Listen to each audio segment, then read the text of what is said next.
السلام عليكم.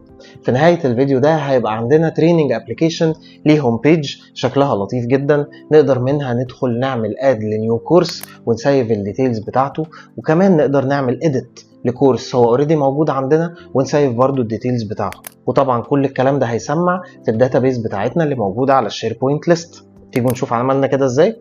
يلا بينا.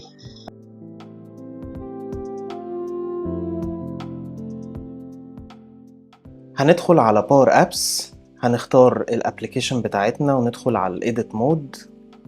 هنلاقي التو سكرينز اللي احنا عملنا لهم كرييشن المره اللي فاتت، سبميت سكرين وسكسس سكرين.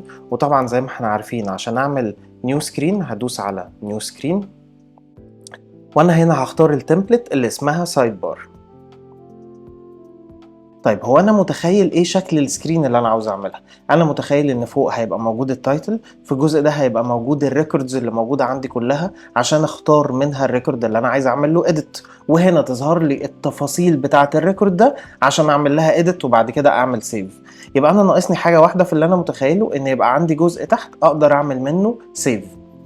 فانا هاجي على الكونتينر ده بالتحديد، هدوس عليه وهاجي على الكونتينر وهخلي الكونتينر ده جواه تو كونتينرز. تعالوا نختار كونتينر من هنا، هختار هوريزونتال كونتينر وهرجع تاني على مين كونتينر 2 اللي انا كنت عليه وهنزل كمان كونتينر.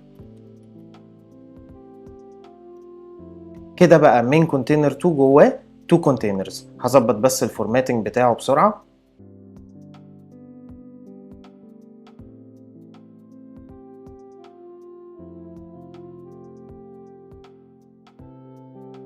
هو ده الشكل اللي انا عاوزه. انا كده بقى عندي المكان اللي هحط فيه البوتنز بتاعتي اللي هدوس فيها سيف واديت. طبعا التفاصيل كلها ازاي بعمل فورماتنج للكونتينرز دي موجود في الفيديو اللي فات، انصحك انك ترجع له لو احتجت حاجه زي كده، وبرضه هسيب لحضراتكم اللينك بتاعه في الديسكريبشن بتاع الفيديو ده. يلا ناد التايتل هنا في الكونتينر ده، وبرضه ازاي بناد تايتل جوه الكونتينر ده موجود برضه في الفيديو اللي فات، فانا هجريه في الفيديو ده بسرعه عشان نستفاد من الوقت بتاع الفيديو ده في الحاجات اللي ما اتكلمناش فيها قبل كده. هنيجي بقى دلوقتي للمهم، ايه اسم الكنترول اللي هحطه جوه الكونتينر ده عشان يجيب لي كل الريكوردز اللي موجوده عندي في الليست بتاعتي؟ الكنترول ده اسمه جاليري كنترول.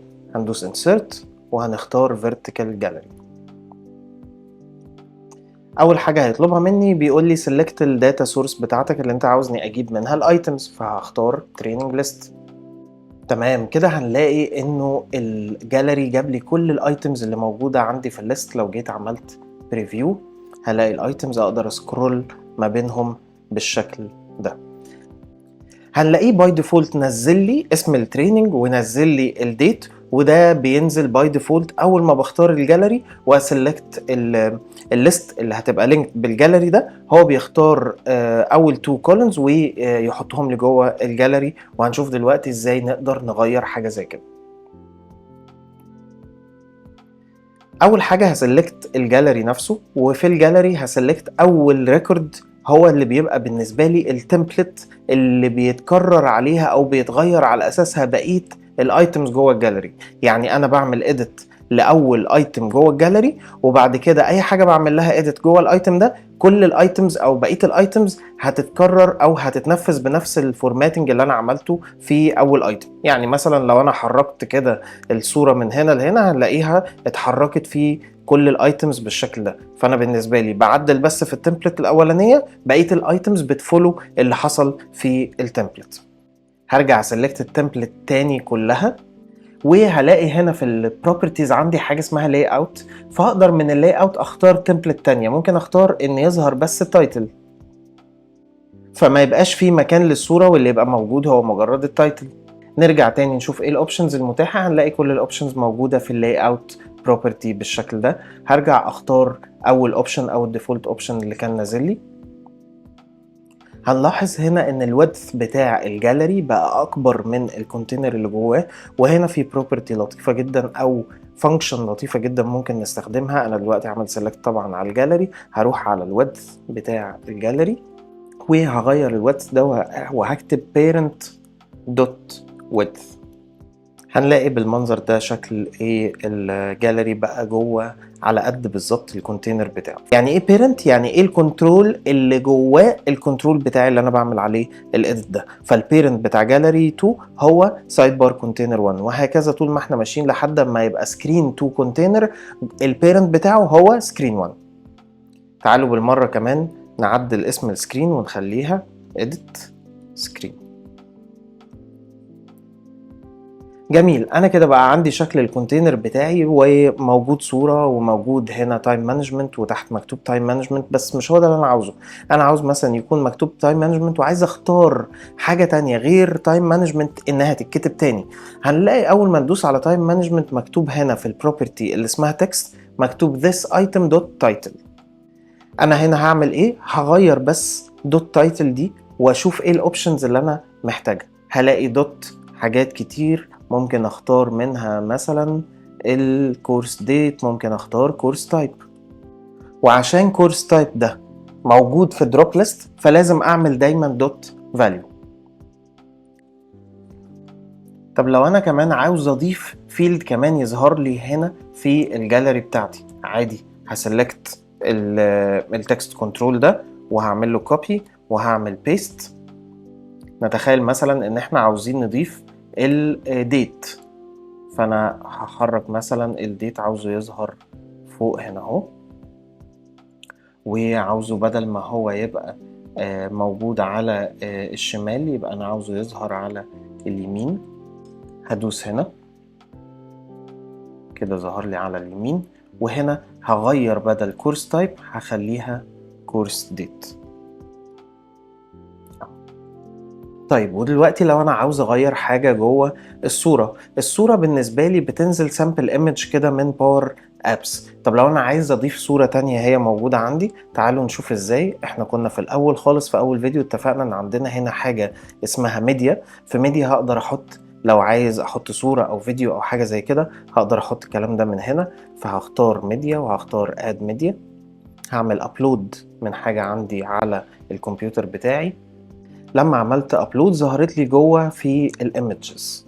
فانا هنا كل اللي انا محتاجه ان انا اختار اسم الصورة دي، بدل ما هو مكتوب سامبل ايمج اكتب اسم الايمج بتاعتي اللي انا نزلتها. فهختار picture 1 وهلاقي ابتدى هو على طول يظهرها لي اهي picture 1. فظهر لي جنب كل كورس ايه الايمج بتاعته اللي انا عاوزها تظهر. طب هل ينفع اخلي الايمج دي دايناميك؟ طبعا ينفع اخليها دايناميك على حسب فيلد معينه موجوده جوه كل ايتم. ينفع نعمل ده بس مش هنروح له في الفيديو ده، هنروح له ان شاء الله في فيديو قدام شويه.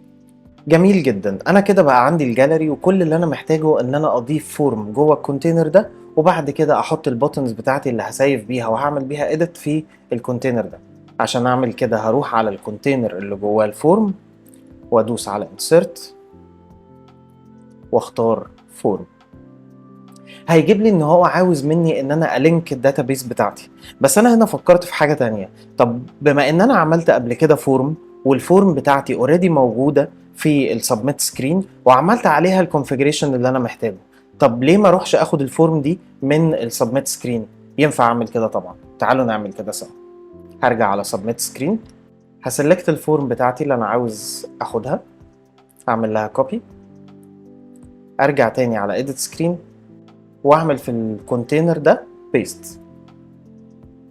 كده احنا عملنا بيست للفورم بتاعتنا جوه السكرين بتاعه الاديت فورم وبقت جاهزه عندنا عشان نبتدي نشتغل عليها. ما ننساش ان اهم حاجه نعملها ان احنا نتاكد ان الديفولت مود بتاعها هو مش هيكون نيو، لان انا مش عايز في السكرين دي اد نيو كورس، انا عايز اديت اكزيستنج كورس. فانا هغيرها وهخليها اديت. طيب هنلاحظ ان انا بعد ما عملتها اديت مفيش اي حاجه. فين الحاجات اللي انا عاوز اعمل لها اديت؟ يعني لو جيت عملت بريفيو انا هنا بدوس على كل حاجه بس مفيش حاجه بتظهر لي هنا. انا محتاج لما ادوس على تايم مانجمنت الديتيلز بتاعه الكورس بتاع تايم مانجمنت تظهر لي في السكرين دي، او قصدي في الكونتينر ده يعني. هنرجع تاني للديزاين فيو وهقف على الفورم نفسها وهختار بروبرتي مهمه جدا اسمها ايتم. البروبرتي دي باي ديفولت هتبقى فاضيه، انا هكتب فيها gallery 2 dot selected. هنلاحظ انه ابتدى يظهر لنا هنا داتا. تعالوا نعمل بريفيو ونشوف ايه اللي حصل. اهو تايم مانجمنت، فظهر لي تايم مانجمنت وكل الديتيلز بتاعته.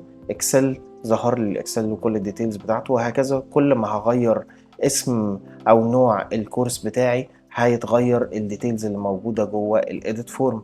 ممتاز. يبقى انا دلوقتي كل اللي انا محتاجه ادوس، احط هنا بutton. البutton ده لما ادوس عليه يسيف التشينجز اللي هتتغير هنا.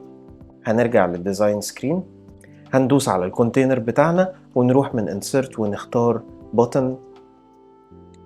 البوتن ده هنسميه سيف، وفي الايكون هنختار الايكون اللي هي بتاعه السيف برضو.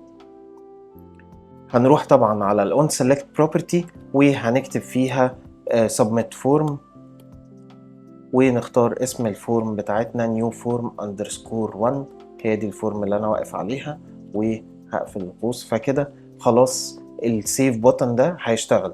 فكده السيف بوتن ده بتاعنا هيشتغل. تعالوا نجرب نعمل بريفيو ونغير مثلا في التايم مانجمنت، نخليه بدل ما هو اوفلاين يبقى اونلاين، وندوس سيف. جاب لي وداني على السكسس سكرين. ليه؟ لان انا كنت عامل ديفينيشن للفورم الاولانيه اللي انا خدت منها كوبي، ان هو لما يحصل اون سكسس يوديني على السكسس سكرين. تعالوا نغير ده. هنرجع للديزاين سكرين ونروح على edit سكرين ونروح على البروبرتي اللي اسمها on success جوه الفورم on success. في on success هنلاقي reset form وهنلاقي navigate على سكرين السكسس سكرين. مش محتاج ده. وخليني اقول لكم فانكشن لطيفه جدا نقدر نستخدمها في الكيس دي. انا مش عاوز افضل اروح لسكرين تانية وارجع للسكرين الاولانيه وهكذا. خليني اقول لكم الفانكشن اسمها notify. لما اختار notify وافتح قوس هيقول لي ايه التكست اللي انت عاوز تكتبه، فهقول له saved. كلمة saved تظهر، وبعد كده هعمل كوما وهقول له ان notification type بتاعتي success، وهقفل القوس ده. تعالوا نتست الموضوع ده. اول حاجة هنغير، هنخلي دي offline وندوس save. هنلاقي النوتيفيكيشن ظهرت لنا فوق اهي مكتوبة saved، وهنلاقي كمان انه الكورس نفسه بقى offline واتغير، وطبعا اتغير جوه الداتابيز ده كده كده زي ما شفنا الفيديو اللي فات. نرجع تاني للديزاين فيو. خليني اقول لحضراتكم على حاجة مهمة جدا انا بحب اعملها دايما في الايديت فورم. انا ما بحبش الديفولت بتاع الايديت فورم ان هي تبقى على الايديت مود. انا بفضل اعمل حاجة تانية، ان انا اخليها على الفيو مود، واخلي عندي بutton هنا يحولها للايديت مود. يعني اول ما اليوزر هيدخل هيلاقي الفورم دي على الفيو مود، مش هيقدر يغير فيها اي حاجة. بس لو هو حب يغير يدخل على الايديت مود ويغيرها، وبعد كده يدوس سيف. تعالوا نشوف هنعمل ده ازاي. والبutton ده هسميه edit، واغير الايكون بتاعته اخليها edit برضو. تمام. وبعد كده هغير بقى الفانكشن اللي موجوده جوه البutton ده. يعني on select انا مش محتاج edit form، مش محتاج سوري submit form، محتاج edit form. تعالوا نتست الموضوع ده ونشوف بيشتغل ازاي. هنروح على preview، هنلاقي انه انا ما اقدرش اعدل او اغير اي حاجه موجوده قدامي الا لما اعمل ايه، الا لما ادوس على البوتن اللي اسمه edit. تعالوا ندوس edit. كده الفيلدز بقت مفتوحه واقدر اغير فيها زي ما انا حابب. طيب بعد كده، بعد ما خلصت وغيرت، تعالوا نرجع تاني ده اونلاين وندوس سيف. جاب لي النوتيفيكيشن بتاعتي غيره اونلاين، ورجعت الفورم تاني للفيو مود بتاعها. ازاي ده حصل؟ خليني اقول لحضراتكم ده حصل ازاي. هرجع تاني للديزاين فيو وهقف على الفورم وهرجع لأون سكسس بروبرتي. هلاقي في عندي حاجة اسمها ريست كانت موجودة وانا كنت واخدها كوبي من الفورم اللي فاتت اللي عملنا لها الكرييشن بتاعها في الفيديو اللي فات. واحنا كنا قايلين اون سكسس ريست فورم. ريست فورم يعني ايه؟ يعني رجع الفورم لحالتها الاصليه. حالتها الاصليه اللي هي الايه؟ اللي هي الديفولت مود، اللي هو ايه؟ اللي هو فيو. عشان كده هي رجعت للفيو مود بتاعها على طول. في تip هنا مهمه جدا جدا محتاج اقولها لحضراتكم. لو انا عامل بريفيو للاب وجيت وقفت على اكسل مثلا ورحت عامل اديت وما غيرتش حاجه هنا، او غيرت زي ما انا عاوز، وبعد كده رحت للكورس اللي بعده وعملت اديت تاني، فانا غيرت ده. خلينا نغير ده لاوفلاين، وخلينا نغير كمان الاكسل لاوفلاين. ايه اللي هيحصل؟ اللي هيحصل لما ادوس سيف انه باور ابس مش هيفهم انه انا غيرت الاتنين للاوفلاين، هو بيسيف بس الايتم اللي انا واقف عليه. فهنلاقي ان الاكسل اتغير بقى اوفلاين، بس مايكروسوفت اوفيس ما اتغيرش، هو لسه اونلاين. ليه؟ لان هو ما بيسيفش غير الايتم اللي انا واقف عليه، هو مش بيعمل سيف لكذا ايتم مع بعض لو انا غيرتهم. فدي حاجه مهمه جدا لازم اخلي بالي منها، ولازم اعرفها لليوزرز عشان ما يحصلش اي لخبطه. طيب نفترض ان انا وقفت على ايتم وعملت اديت، وقررت بعد كده ان انا لا خلاص انا مش عاوز اعمل اديت، انا عاوز ارجع تاني الفورم بتاعتي للفيو مود. تعالوا نشوف هنحل حاجه زي كده ازاي. بكل بساطه هنرجع للديزاين سكرين، وهاد كمان بوتن عندي، هاخد كوبي من ده مثلا واعمل له بيست، وهخلي هنا البوتن ده اسمه ديسكارد مثلا عشان اديسكارد التشينجز، واغير الايكون بتاعته، وهختار مثلا ايكون يكون مناسب زي ده، وهغير الفانكشن اللي موجوده في الاون سيلكت، وبدل سبميت فورم هخليها ريست فورم. تعالوا نعمل بريفيو ونشوف. كده انا الفورم دي محطوطه على الايديت مود، لو انا عايز اغيرها او مش عايز اديت اي حاجه هقوم عامل ديسكارد، فهي ديسكارد حتى لو انا غيرت اي حاجه، هي ديسكارد للتشينجز وهيرجع لي تاني الفورم للاصل بتاعها، او هيعمل لها ريست زي ما احنا فهمنا. فاكرين في اول فيديو يخص شير بوينت ليست لما عملنا لوك اب فيلد وكالكوليتد فيلد؟ تعالوا نبص عليهم عشان نفتكرهم. كان عندنا هنا حاجه اسمها لوك اب فيلد، وده اللي بجيب منه الفرونت لاين والمانجرز والكلام ده، ولوحده بيجيب لي الكاونت اللي نيدد في كل كورس. وبعد كده بقى عندي كالكوليتد فيلد، او احنا عملنا مع بعض كالكوليتد فيلد بيجيب لي الموبيليتي، هل انا محتاج موبيليتي ولا مش محتاج موبيليتي. الكلام ده احنا عاوزينه يبتدي يظهر لنا هنا في الايديت سكرين بتاعتنا. في الايديت سكرين دي انا هحتاجه، انما في النيو سكرين مش هحتاجه، لان هو هيظهر لي بعد ما سبميت الايتم بتاعي. تعالوا نشوف ازاي هنظهر حاجه زي كده. هندوس على الايديت فورم ونروح على بروبرتيز، اديت فيلدز. اسماء الفيلدز كانت ايه؟ كان عندي فيلد اسمه موبيليتي، وعندي فيلد اسمه تارجت اودينس كاونت. هدوس اد فيلد، هدور على موبيليتي وهدور على كلمه كاونت وهعمل لهم اد. وبكده ظهر عندي التو فيلدز اللي انا عايز اشوفهم، اهو موبيليتي واهو تارجت اودينس. وبالمناسبه انا لو جيت اعمل بريفيو وحاولت اعمل اديت للتو فيلدز دول مش هعرف طبعا. لو جربنا ندوس نعمل اديت ونجرب نعمل اديت هنا وهنا مش هينفع طبعا. ليه؟ لانه احنا فاهمين ان ده كالكوليتد كولوم، ما ينفعش اديت فيه او اكتب فيه بايدي اي حاجه. ونفس القصه هنا، ده لوك اب كولوم ما ينفعش اعمل فيه اي نوع من انواع الاديت. كده الابلكيشن بتاعتي بقى فيها 3 سكرينز، عندي السبميت سكرين والاديت سكرين وطبعا السكسس سكرين اللي هتظهر لي في الاخر. طب انا محتاج الابلكيشن ده بما ان هو كبر شويه ان انا اعمل له هوم سكرين، اقدر منها ادخل اقرر لو انا عاوز اعمل نيو كورس او انا عايز اعمل اديت لكورس من السكرين دي. تعالوا نجرب ونشوف هنعمل الموضوع ده ازاي. هدوس على نيو سكرين، هختار المره دي بلانك سكرين. تعالوا على البلانك سكرين دي، اول حاجه نعملها ان احنا نخليها اول سكرين، فانا هعمل لها موف اب لحد ما تبقى اول سكرين. ليه انا عملت الموضوع ده؟ لانه اللاندنج بيج بتاعه اليوزر هتبقى دايما اول سكرين، فانا لو سبت سبميت سكرين هي اول سكرين، اليوزر اول ما هيدخل على الابلكيشن هيدخل على سبميت سكرين، مش هيدخل على الهوم سكرين. تعالوا طب نغير دي اسمها ونخليها هوم سكرين. طبعا الديزاين بتاع الهوم سكرين بيختلف من شخص لشخص وحسب الاذواق طبعا، دي حاجه ما اقدرش او ما عنديش نصايح كتير فيها، بس نصيحتي الوحيده ان انا اروح على ابلكيشن او اروح على ويب سايت انا برتاح لشكل الهوم سكرين بتاعته، واحاول اقلد حاجه فيه تكون مريحاني قدر الامكان.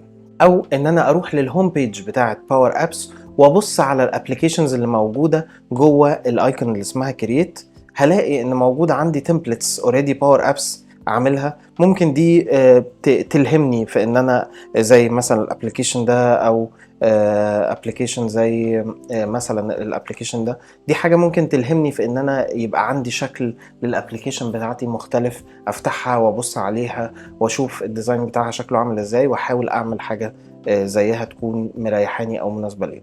انا بالنسبه لي بحب السيمبل ديزاين، فانا هعمل حاجه بسيطه. انا هعمل في نص السكرين هحط صوره، وفي النص التاني هحط اسم الابلكيشن بتاعتي، وهحط تحتها البوتنز اللي انا هنافيجيت عليها للسكرينز اللي هي سبميت سكرين واديت سكرين.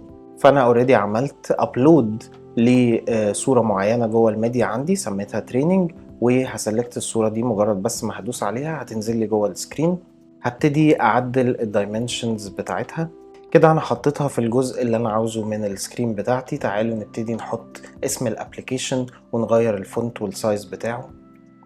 وهو ده شكل الابليكيشن او الهوم بيج النهائي اللي انا استقريت عليه، اللي انا اخترت ان هو يكون سيمبل قد ما قدرت. في الاول حطيت اسم الابليكيشن، حطيت له سلوجن، وحطيت كمان هنا حاجه اسمها بروجرس بار. بروجرس بار دي نقدر نستخدمها في حاجات تانية، بس انا مجرد انا حطيتها كشكل، مش هستخدمها في اي حاجه. يعني هي ما فيهاش اي كونفيجريشن معموله عليها. اسمها بروجرس بار، هنلاقيها موجوده في الكنترولز. وبعد كده عملت تو بوتنز، البوتن الاولاني نيو كورس، والبوتن الثاني اديت كورس. حتى كمان زودت حاجه، ان انا لما ادوس على نيو كورس عندي الاوبشن ان انا ارجع باك هوم، ولو دوست على اديت كورس عندي الاوبشن ان انا ارجع باك هوم. فكده كل السكرينز بقت بتودي على بعضها.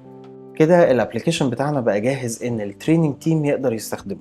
يقدر يدخل على نيو كورس وياد الداتا بتاعت الكورس،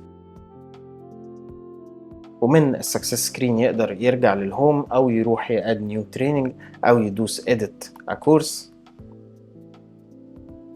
فيروح على الاديت سكرين. ومن الاديت سكرين يقدر يعمل edit للكورس اللي هو عمل عليه سيلكت من الجاليري، ويغير فيه الديتيلز اللي هو عاوزها ويدوس سيف. فهيجي له نوتيفيكيشن انه الديتيلز بتاعه الكورس ده بقت سيفد، ويرجع تاني لهوم سكرين. حلو قوي الكلام ده.